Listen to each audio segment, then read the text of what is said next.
आप लोगों के लिए कल मैं लाइव आया था और मैं अब प्रतिदिन आप लोगों के लिए लाइव शाम को 8 बजे से 9 बजे रहूँगा। आप लोगों को साइंस विषय से रिलेटेड अभी मैं रखूँगा अच्छे अच्छे प्रश्न, अच्छे अच्छे तथ्य। आप लोग 8 बजे लाइव ज़रूर जुड़ने का प्रयास करिएगा। और मैं कुछ प्रश्न अभी आप लोगों के बीच में कल लाइव में जो लोग नहीं जुड़ पाए थे उनके लिए लेके आया हूं, और आप लोग इसको देखिए, प्रश्न करिए, कमेंट करके ज़रूर दीजिए कि आप लोगों को बताइए कितने प्रश्न सही किया आपने। चलिए शुरू करते हैं। चुंबक निम्न में से किस धातु को नहीं आकर्षित कर पाता है बच्चों? तो पहला प्रश्न का जो ऑप्शन दिया है आयरन, निकिल, कोबाल्ट और एल्युमिनियम। तो इसमें बच्चों एल्युमिनियम है, इसको आकर्षित नहीं कर पाता, और आयरन, निकिल, कोबाल्ट को आकर्षित कर पाता है। तो आप लोग इसको कॉपी में भी नोट डाउन करिए कि किन किन धातुओं को चुंबक अपनी ओर आकर्षित कर लेता है। चलिए प्रश्न नंबर 2 पे चलते हैं बच्चों। निम्न कथनों में असत्य कथन को पहचानिए। मिश्रण वे पदार्थ हैं जिनमें 2 या 2 से अधिक पदार्थ किसी निश्चित अनुपात में मिले होते हैं। मिश्रण में मिश्रित अवयवों के सभी गुण पाए जाते हैं और मिश्रण से उनके अवयवों को पृथक किया जा सकता है। समांगी मिश्रण में सभी अवयव समान रूप से वितरित होते हैं। तो आपको इसमें सत्य ढूंढना है, का सत्य, पहले इस पे गौर कीजिए। पहला ऑप्शन में बच्चों जो लिख रहा है कि 2 या 2 से अधिक पदार्थ किसी निश्चित अनुपात में मिले होते हैं, ये गलत है। मिश्रण में से अनिश्चित अनुपात में, क्योंकि आप शरबत अगर बना रहे हैं, शरबत एक मिश्रण है, उसमें थोड़ी सी चीनी डालेंगे, जिसको कम मीठा पीना है वो भी मिश्रण हो जाएगा, और ज़्यादा चीनी डालेंगे तो इसमें एक निश्चित अनुपात नहीं होता है। तो इसलिए इसका दूसरे का पहला ऑप्शन बच्चों सही है। दूसरा ऑप्शन क्यों जो है असत्य नहीं है? मिश्रण में मिश्रित अवयवों के सभी गुण पाए जाते हैं। अगर चीनी डाला है तो पानी शरबत में मिठास होगी, नींबू डाला है तो उसका खट्टापन भी होगा। मिश्रण से उनके अवयवों को पृथक किया जा सकता है। तो अगर हम लोग मिश्रण से चाहें तो चीनी को हम लोग अलग कर सकते हैं। समांगी मिश्रण में सभी अवयव समान रूप से वितरित होते हैं, बिल्कुल सही है। आप 1 चम्मच शरबत निकाल करके अगर टेस्ट करते हैं बच्चों, तो वो भी उतना ही मीठा दिखाई देगा जितना शेष शरबत होता है। तो इसलिए इसका सही ऑप्शन क्या था? असत्य ढूंढना था, तो पहला ऑप्शन होगा बच्चों 2 का। तीसरा, निम्न में कौन ठोस पदार्थों को ठोस से पृथक करने की विधि नहीं है? तो पहला बच्चों ऑप्शन है उसाना। उसाना में हम लोग क्या करते हैं, दाने के अंदर अगर भूसा होता है तो हम लोग, दाना भी ठोस है और भूसा भी ठोस है, तो इस तरीके से ओसाना विधि में जो होता है, ठोस को ठोस से पृथक करने की विधि होती है। ट्रेसिंग में पौधे से बीज को अलग किया जाता है, तो पौधा भी ठोस है और दाना भी जो उसके अंदर होता है, तो ये ठोस से ठोस की पृथक करने की विधि है। क्रिस्टलीकरण में क्या होता है कि द्रव के अंदर ठोस को हम लोग जो मिला हुआ है उसको अलग करते हैं। अगर सीढ़े से चीनी को अलग करना है तो ये क्रिस्टलीकरण कहलाता है। और ऊर्ध्वपातन और निक्षेपण में अगर किसी ठोस में कपूर या बिनोले की गोली ये जो है मिली हुई है, इसको ऊर्ध्वपातन और निक्षेपण द्वारा अलग किया जाता है। ऊर्ध्वपातन क्या होता है बच्चों? बहुत इंपॉर्टेंट है, इसको आप लोग जरूर लिखिएगा कॉपी में। ऊर्ध्वपातन ठोस से सीधे द्रव बनने की प्रक्रिया है, और निक्षेपण उसका अपोजिट है। उस ठोस से गैस बनना ऊर्ध्वपातन होता है, और गैस से ठोस बनना निक्षेपण कहलाता है। फिर से आप देख लीजिए, ऊर्ध्वपातन क्या होता है बच्चों? ठोस से सीधे गैस बनना। ठोस से सीधे गैस बनना क्या कहलाता है? ऊर्ध्वपातन। और गैस से सीधे ठोस बनना ये निक्षेपण कहलाता है। प्रश्न नंबर 4 देखिए, तो इसमें तीसरे का ऑप्शन क्लियर हो गया बच्चों, इसका तीसरे का सी ऑप्शन सही है। चौथे में देखिए आप लोग, किसी विलयन से वाष्पीकरण और संघनन विधि द्वारा शुद्ध द्रव को प्राप्त करने की प्रक्रिया क्या होती है? तो बच्चों आसवन होती है। इसमें पहले वाष्पीकरण करते हैं और फिर उसके बाद उसके वाष्प को ठंडा करके हम द्रव प्राप्त करते हैं, इसको आसवन कहते हैं। तो आसवन जो है में दोनों प्रक्रियाएं आती हैं, वाष्पीकरण प्लस संघनन। अवसादन क्या होता है बच्चों?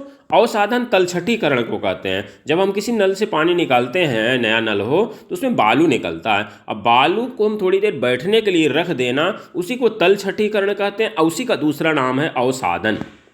अपकेंद्रण जो लिखा है यहाँ पर बच्चों, अपकेंद्रण का मतलब दूध से क्रीम को अलग करना।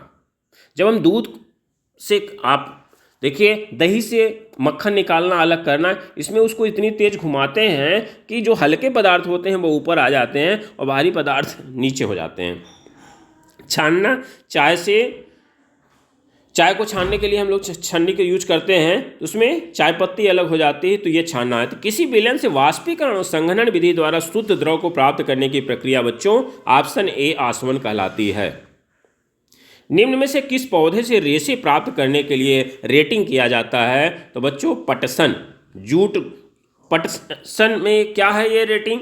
रेटिंग में पौधे को काट करके सबसे पहले बंडल में बांध करके किसी तालाब में, पानी जहाँ है वहाँ पर इसको दबा करके सड़ा देते हैं। 4 से 5 दिन में उसके तने से जो चमड़ी होती है वो फ्लोएम पार्ट वो गल जाता है और रेशा एकदम अलग हो जाता है। तो रेशे को अलग करने की प्रक्रिया ही क्या है? रेटिंग कहलाती है। किस पौधे में होती है? पटसन में। निम्न में से सत्य कथन को पहचानिए। तो धागों के 2 सेटों को आपस में व्यवस्थित करके वस्त्र बनाने की प्रक्रिया बधाई कहते हैं।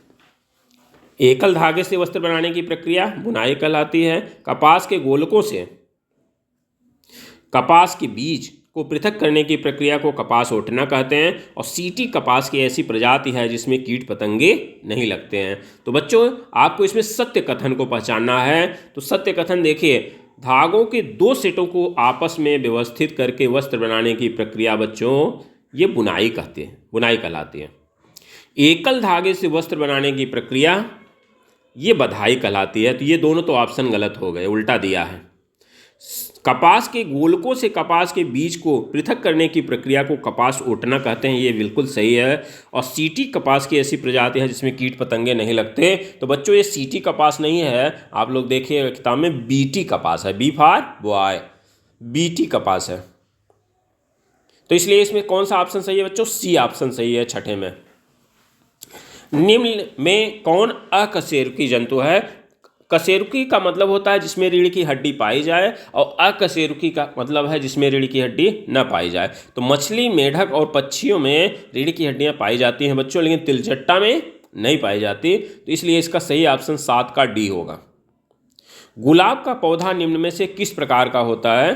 तो गुलाब का पौधे को ऊंचाई के आधार पे और तने के आधार पे बच्चों 3 भागों में मुख्य रूप से बांटा गया है: शाक, झाड़ी, वृक्ष।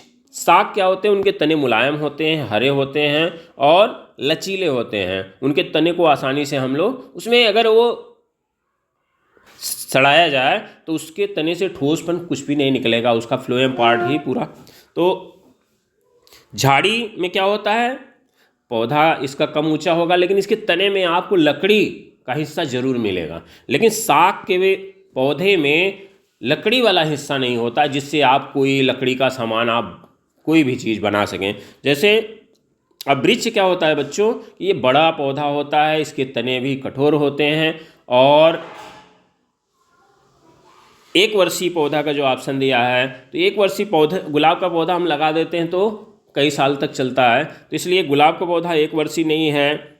झाड़ी बच्चों, ये गुलाब का पौधा झाड़ी में आता है।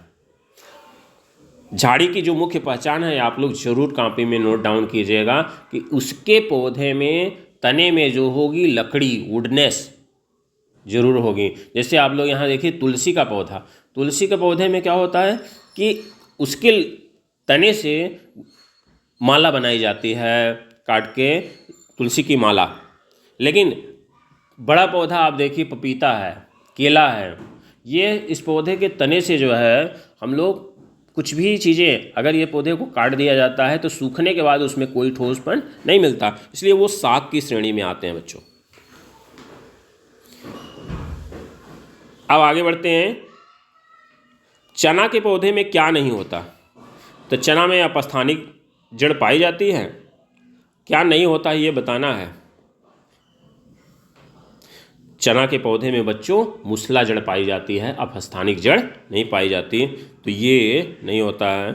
चना के जड़ में राइजोबियम बैक्टीरिया रहता है, हाँ राइजोबियम बैक्टीरिया रहता है, जो कि नाइट्रोजन का स्थिरीकरण करता है। चना के बीज से निकले मूलांकुर की वृद्धि काफ़ी गहराई तक जाती है, तभी तो मूसला जड़ होती है, क्योंकि ये इसकी जो मुख्य जड़ होती है वो काफ़ी गहराई तक जाती है।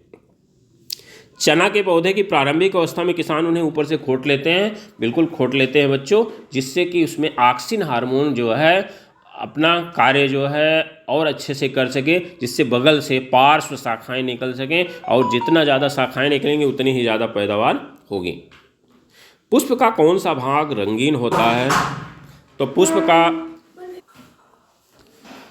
पुष्प के 4 भाग होते हैं बच्चों। सबसे पहले बाह्यदल, बाहर की तरफ, जो कि हरा होता है। दूसरे नंबर पे जो बहुत सारे आपको दल के रूप में दिखाई देते हैं वो कलर्ड होते हैं, अलग अलग पुष्प में अलग अलग कलर के होते हैं। और फिर अंदर सबसे केंद्र में जो होता है बच्चों स्त्री केसर होता है, और स्त्री केसर से लगे हुए पुंकेसर होते हैं। तो इसका पुष्प का जो भाग रंगीन होता है वो दल होता है। निम्नलिखित में से किसकी जड़ झकड़ा जड़ होती है? तो झकड़ा जड़ बच्चों अपस्थानिक जड़ का ही दूसरा नाम है। अपस्थानिक जड़ वो जड़ होती हैं जिसमें कि एक मुख्य जड़ नहीं होती, बल्कि सारी जड़ें एक जैसी होती हैं, सब बाल जैसी ही दिखाई देंगी। तो इसमें गाजर, मूली और सलजम ये जड़ें जो होती मूसला जड़ होती हैं। शकरकंद में जो आपको दिखती एकदम मूली जैसी ये भी है, लेकिन इसके एक पौधे को उखाड़ने पर आपको कई सारी शकरकंद मिलेंगी। मतलब ये इसकी जो अपस्थानिक जड़ें एक एक रेशे होते हैं वो फूल करके जो है बनाती हैं। तो एक पौधे में कई सारी जड़ें, इसमें एक पौधे में कई सारी शकरकंद निकलती हैं बच्चों, जबकि मूली कभी भी एक पौधे में एक से अधिक नहीं निकलती है। तो इसमें ऑप्शन क्या होगा? सी शकरकंद। ऑक्सीजन युक्त वायु को नाक से अंदर खींचना क्या कहलाता है बच्चों? निःश्वसन। बाहर निकालना निःश्वसन, और बाहर निकालने को उच्छ्वसन भी कहते हैं। और अंदर लेना और बाहर निकालना दोनों प्रक्रिया को मिला दिया जाए तो श्वासोच्छ्वास कहलाता है। तो बच्चों 12 का ए ऑप्शन सही होगा, निःश्वसन। निःश्वसन का दूसरा एक नाम और है अंतःश्वसन। तो इसको बच्चों लिख करके आप लोग प्रैक्टिस कर लीजिएगा, क्योंकि इस शब्द में जो है थोड़ा सा दिक्कत होती है निःश्वसन और निःश्वसन में। तो इसका पहला ऑप्शन सही है बच्चों ए। 13, मनुष्य की अनैच्छिक क्रियाएं किससे नियंत्रित होती हैं? तो मनुष्य की जो क्रियाएं हैं वो 2 प्रकार की होती हैं। एक ऐच्छिक, जिसको कि हाथ पैर हम जब चाहें तब चलाएं, जब मन हो, जब हमारा मन करे टहलें। लेकिन कुछ हमारी शरीर की क्रियाएं हैं जो अनैच्छिक हैं, जैसे सांस लेना। हम सोते हैं तब भी सांस लेते हैं, हमारी धड़कन का चलना, हमारे शरीर में डाइजेस्टिव सिस्टम का अंदर, ये सारी चीज़ें, रक्त का प्रवाह, ये सारी चीज़ें क्या हैं बच्चों? अनैच्छिक क्रियाएं हैं, और यह रीढ़ रज्जु से नियंत्रित होती हैं। ऐच्छिक क्रियाएं सारी हमारी मस्तिष्क से नियंत्रित होती हैं, और तंत्रिकाएं इसमें सहयोग करती हैं। तो वृक्क हमारे रक्त को छानने का काम करता है। हमारे शरीर का खून शुद्ध करने का काम किसका है? वृक्क का है। तो यहाँ अनैच्छिक क्रियाएं बच्चों क्या हैं, किससे नियंत्रित होती हैं? रीढ़ रज्जु। 13 का बी। मनुष्य की आंख में क्या होता है? तो मनुष्य की आंख में बच्चों उत्तल लेंस होता है। लेंस होता है, दर्पण नहीं होता। कुछ बच्चे इसको दर्पण के रूप में याद करते हैं, लेकिन उत्तल लेंस होता है। मनुष्य के कंधा और कोहनी के बीच में कौन सी हड्डी होती है? तो बच्चों मनुष्य के कंधा और कोहनी के बीच में प्रगंडिका हड्डी होती है। ये उर्विका हड्डी क्या है बच्चों? जांघ और घुटने, पैर में होती है ये। जांघ और घुटने के बीच में जो हड्डी होती है उसे उर्विका कहते हैं, इंग्लिश में इसको फीमर कहते हैं। प्रकोष्ठिका हड्डी क्या होती है बच्चों? ये हाथ में होती है प्रकोष्ठिका हड्डी, और ये हमारे कोहनी और हथेली के बीच में होती है। तो ये 2 होती हैं बच्चों, अंतः और बाह्य प्रकोष्ठिका। उरोस्थ हड्डी कहाँ होती है बच्चों? हमारे सीने में, जहाँ पर पसलियाँ आकर के सामने जुड़ी हुई होती हैं, उसी हड्डी को कहते हैं उरोस्थ। तो कंधा और कोहनी के बीच में जो हड्डी होती है बच्चों उसे क्या कहते हैं? प्रगंडिका। आप लोग हड्डियों का नाम जरूर याद कर लीजिएगा कि कौन हड्डी कहाँ पर पाई जाती है। मनुष्य के अच्छी कंकाल में क्या नहीं होता है? तो मनुष्य के कंकाल को बच्चों 2 भागों में बांटा जाता है, अच्छी कंकाल और अनुबंधी कंकाल। अच्छी कंकाल में बच्चों 3 भाग होते हैं, खोपड़ी, कशेरुक दंड, उरोस्थ तथा पसलियाँ। तो यहाँ पर चौथा ऑप्शन क्या अलग दिया है, मेखलाएं। मेखलाएं बच्चों ये अनुबंधी कंकाल में आती है। अनुबंधी कंकाल को दो भागों में बांटा गया है, मेखलाएं एवं हाथ पैर की पसलियां। तो आप लोग अंतः कंकाल को अगर देखें मनुष्य के, तो जो अक्ष में होते हैं हमारे शरीर के, जैसे खोपड़ी, हमारा सीना, तो सीने में क्या होता है, पीछे की तरफ रीढ़ की हड्डी, उसको कशेरुक दंड कहते हैं, और सामने की तरफ पसलियां तथा उरोस्थि, जिससे पसलियां जुड़ी हुई होती हैं, ये हमारे अक्षीय कंकाल में आती हैं बच्चों। और हाथ और पैर ये अनुबंधी कंकाल में आते हैं। हाथ पैर को जोड़ने वाली जो हड्डियां होती हैं बच्चों, उसे मेखलाएं कहते हैं। तो ये अनुबंधी कंकाल में दो चीज़ें आती हैं, मेखलाएं एवं हाथ पैर की अस्थियां। और अच्छी कंकाल में खोपड़ी, कशेरुक दंड, उरोस्थ तथा पसलियां आती हैं। तो इसलिए इसका सही ऑप्शन डी होगा। भोजन में पाए जाने वाले पोषक तत्वों में किससे ऊर्जा नहीं मिलती है, तो बच्चों प्रोटीन, वसा और कार्बोहाइड्रेट ये हमारे भोजन में पोषक तत्व जो होते हैं ऊर्जा के स्रोत हैं। प्रोटीन से लगभग 4 कैलोरी, वसा से लगभग 9 कैलोरी और कार्बोहाइड्रेट से लगभग 4 कैलोरी ऊर्जा मिलती है। लेकिन विटामिन्स हमारे शरीर को रोगों से रक्षा देता है, हमारी शरीर बीमार नहीं होने देती। तो ये हमारे लिए अत्यंत महत्वपूर्ण है, क्योंकि जब हम बीमार होते हैं तो सबसे प्रमुख कारण में क्या होता है, विटामिन्स की कमी। तो इसलिए ये एक कहाँ पाया जाता है, फल और हरी सब्जियों में। तो इसका हम लोगों को सेवन जरूर करना चाहिए। ये ऊर्जा नहीं देते लेकिन हमको बीमारियों से बचाते हैं। अगला प्रश्न है बच्चों, मनुष्य के दांत में इनामिल निर्माण किसकी सहायता से होता है बच्चों? तो ये कैल्शियम की सहायता से हम लोग हड्डियाँ मजबूत बनती है, दांत मजबूत होते हैं। आयरन से शरीर में हीमोग्लोबिन का निर्माण होता है। पोटेशियम, ये पोटेशियम जल संतुलन के रूप में काम आता है और ये हड्डी में भी हम लोगों के लाभदायक है। तो फ्लोरीन जो होती है बच्चों, ये इनामेल के, दांत के इनामेल निर्माण के लिए विशेष आवश्यक है। इसलिए इसका सही ऑप्शन होगा 18 का डी। हम आप लोगों के लिए अब उत्तर लेके आए हैं बच्चों कि आप लोग इसको एक बार पुनः बिना देखे आप लोग इसको फिर से करिए, साउंड को एकदम धीमा करके करते जाइए और